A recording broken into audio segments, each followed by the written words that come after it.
పంచ్కి punch, సెటైర్కి satire. Telangana మాజీ CM మధ్య జరుగుతున్న మాటల యుద్ధం ఇది. పాలిచ్చే బర్రెను అమ్మి దున్నపోతును తెచ్చుకున్నారంటూ కాంగ్రెస్ పై నిన్న సెటైర్లు వేశారు కేసీఆర్. మీకేం కోపం వచ్చిందో, ఏం భ్రమల పడ్డారో,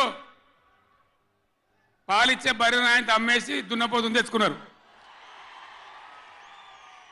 ఇక తర్వాత ఏం నడుతుందో 3వ నెల మీరు కళ్ళారా చూస్తున్నారు.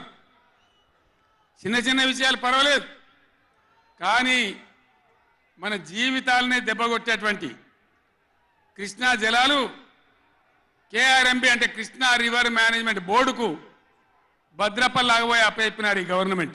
ఏమన్నాడు ఆయన? పాలిచ్చే బర్రెనిచ్చి దున్నపోతుని తెచ్చుకున్నారని. ఇవాళ శాసనసభలో అటెండర్ ఒక ఆయన ఎదురు పడ్డాడు. సార్ మీరు ఒక్క మాట చెప్పాలి, ఇవాళ సాయంత్రం ఎల్బీ స్టేడియం పోతురు కదా అని. ఏం సంగతి చెప్పానా?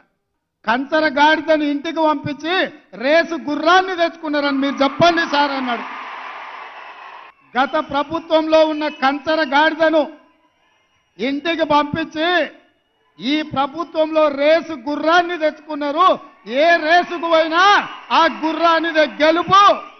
ఆ కంచర గాడిదకు మళ్ళా అధికారం అనేది కలలో మాట అన్న సంగతి మీరు చెప్పాలి సార్. మీరు చెప్తే నేను ఇంటా.